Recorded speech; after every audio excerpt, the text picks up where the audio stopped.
வணக்கம் and welcome to cricket Challengers Tamil channel. இந்த வீடியோவில் நம்ம அதை பற்றி பார்க்க போகிறோம் அப்படின்னா நம்மளுடைய ஆர்சிபியோட லேட்டஸ்ட்டாக தான் பார்க்க போகிறோம். ஸோ ஃபஸ்ட்டு வந்துட்டு ஜேக்கப் பெத்தால் இன்றைக்கி போட்டு பொலன்னு பொழந்துட்டு இருக்காங்க. காரணம் என்ன அப்படின்னா, ஸோ கண்டிப்பாக பெர்ஃபார்ம் பண்ணி ஆகணுங்கிற ஒரு மேட்ச்சில் ப்ரெஷரான சுச்சுவேஷனில் தேவையில்லாத ஷாட் ஆடி அவருடைய விக்கெட்டை வந்து சாக்ரிஃபைஸ் பண்ணி ஆர்சிபி ஃபேன்ஸ்க்கு ஒரு மிகப்பெரிய ஹார்ட் அட்டாக்கை கொடுத்ததுனால தான் இன்றைக்கி வந்து பார்த்தீங்கன்னா பெர்த் சாக்கர்ஸ் அண்ட் மெல்பர்ன் ரெனகேட்ஸ் இவங்க ரெண்டு பேருக்கு தான் மேட்ச் நடந்தது. இல்லை மெல்பர்ன் ரெனகேட்ஸ் டீமுக்காக தான் ஜேக்கப் பெத்தால் ஆடிட்டு இருக்காரு.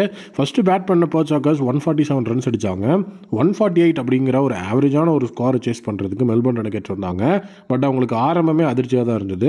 ஓப்பனிங்கில் வந்து ஷெஃபர்ட் ரன்ஸ்கள் எதுவுமின்றி அவுட் ஆக, so Jake Fraser McGurk golden duck ஆகி, ஸோ டாப்பில் வந்து பார்த்தீங்க அப்படின்னா அங்கே ரன்ஸே இல்லை. போர்டில் வந்துட்டு 8 ரனுக்கே 2 விக்கெட் போயிடுச்சு அப்படின்னு சுச்சுவேஷனில் ஸோ அந்த இடத்துல ஜேக்கப் பெத்தால் வந்தார். ஸோ ஜேக்கப் பெத்தால் வந்துட்டு கண்டிப்பாக இன்றைக்கி வந்துட்டு ஆடி ஆகணுங்கிற சுச்சுவேஷனில் வந்து பார்த்தீங்கன்னா 9 பாலுக்கு 2 ரன் அடித்து தேவையே இல்லாத வந்து ஷார்ட் ஆடி அந்த இடத்துல வந்து கேட்ச் கொடுத்துட்டு வெளியேறி இருப்பார். ஸோ ஜேக்கப் பெத்தாலை பொறுத்த வரைக்கும் அவர் ஐபிஎல் ஆக்ஷனில் ஆர்சிபி வாங்கினதுக்கப்புறம் அவருக்கு இன்டர்நேஷ்னல் சைடில் ஆல் ஃபார்மட்ஸ் அப்படிங்கிற இடத்துல டெபு கிடச்சிது. இப்போ பிபிஎல்லையும் வந்து ஆடிட்டு இருக்கிறாரு. கண்டிப்பாக ஜேக்கப் பெத்தால் ஆர்சிபியோட பிரைமரி லெவனில் ஆடுவார் அப்படிங்கிற மாதிரி எல்லாரும் பெரிய லெவலில் ஒரு ஹைப்பில் இருந்தாங்க. பட் இந்த டைமில் ஜேக்கப் பெத்தால் பிபிஎல்ல இப்போ சொதப்பிட்டு இருக்கிறாரு. ஸோ லாஸ்ட் மேட்ச்சில் 49 ரன்ஸ் நாட் அவுட் அப்படிங்கிற லெவலில் இருக்கிற சுச்சுவேஷன். பட் ஆனால் 50 அடிக்க முடியாமல் அவர் வந்துட்டு 49 ரன்னுக்கு அவுட் ஆகிட்டார். அவருடைய மெய்டன் பிபிஎல் 50 இன்னும் வரல, இன்னும் பெண்டிங்கில் தான் இருக்குது. ஸோ கண்டிப்பாக இது வர மேட்சஸில் வந்துட்டு ஜேக்கப் பெத்தால் நல்ல ஒரு பெர்ஃபார்மன்ஸை கொடுத்தா தான் டீமுக்கு அது எஃபெக்டிவாக இருக்கும். ஆர்சிபியோட பிரைமரி லெவனில் அவரை பார்க்க முடியுங்கிற விஷயமும் இப்போ வந்திருக்கு. ஸோ ஜேக்கப் பெத்தால் பிரைமரி லெவன்லேருந்து வெளியேறதுக்கு இந்த பிபிஎல்லோட ஃபார்ம் அவருக்கு பெரிய லெவலில் நெகட்டிவ் ஷேடில் இருக்க போது பிபிஎல் ஃபார்மை வச்சு தான் ஒரு 11லேயே எடுப்பாங்க. ஸோ ஆல்ரெடி டிகேவும் அதான் சொல்லியிருந்தார். ஸோ மேட்சஸ் எல்லாம் விளையாண்டுட்டு இன்ட்ரா ஸ்குவாட் மேட்ச்லேயும் வந்து எக்ஸ்டாப்ளிஷ் பண்ணதுக்கப்புறம் தான் மெயின் பிளேயிங் லெவனில் வர முடியும்னு ஜேக்கப் பெத்தால் கொஞ்சம் அதை மைண்டில் வச்சுட்டு ஆடினா பரவாயில்ல. அப்டேட் நம்மளுடைய சிஎஸ்கே வர்சஸ் ஆர்சிபி பிளேயர்ஸோட ஃபைட்டை பற்றி தான் பார்க்க போகிறோம். ஸோ ஆல்ரெடி அவங்களுடைய ஃபார்மை பற்றி பார்த்துருப்போம். பட் ஆனால் இந்த ஃபைட்டை பற்றி பேசலை. பட் ஆனால் நிறைய பேர் இந்த பற்றி பேசுங்கன்னு சொல்லியிருந்தீங்க.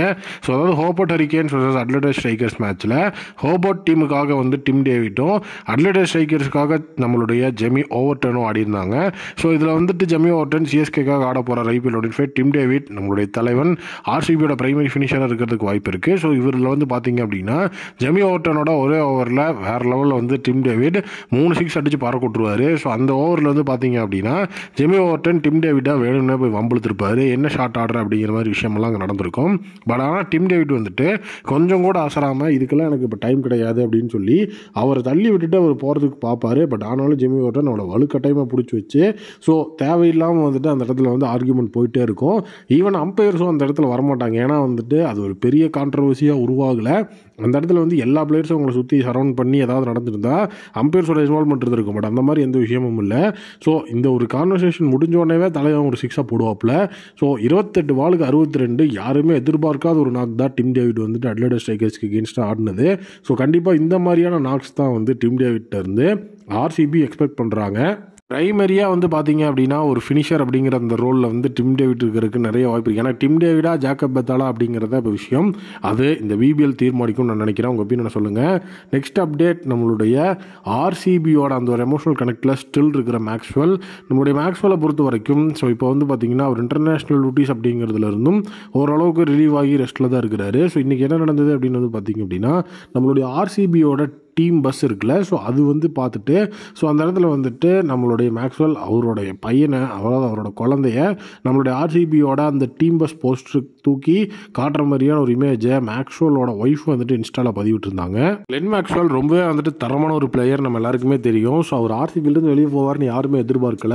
ஏன்னா வெறும் 4 crore அப்படிங்கிற அந்த ஒரு லெவலில் கூட வந்து பார்த்தீங்க அப்படின்னா ஸோ டோட்டலி வந்து அவங்களை எடுக்க முடியாதா அப்படிங்கிற ஒரு விஷயம் வந்துட்டு பெரிய லெவலில் வந்து பேசிகிட்டு இருந்தாங்க.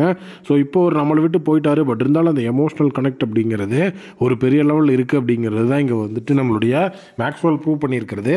ஏன்னா இந்த இடத்துல வந்துட்டு நம்மளுடைய ஆர்சிபியோட சைடு வந்துட்டு ஸ்ட்ரகிள் ஆனாங்க அப்படின்னா மிடில் ஆர்டரில் மேக்ஸ்வெல் இல்லை அப்படிங்கிற விஷயத்த கண்டிப்பாக வந்துட்டு சொல்லுவாங்க. அந்த ஸ்ட்ரகிள் இல்லாத வரைக்கும் பிரச்சனை இல்லை. பட் ஸ்ட்ரகிள் இருந்ததுன்னா கண்டிப்பாக அதை சொல்லுவாங்க.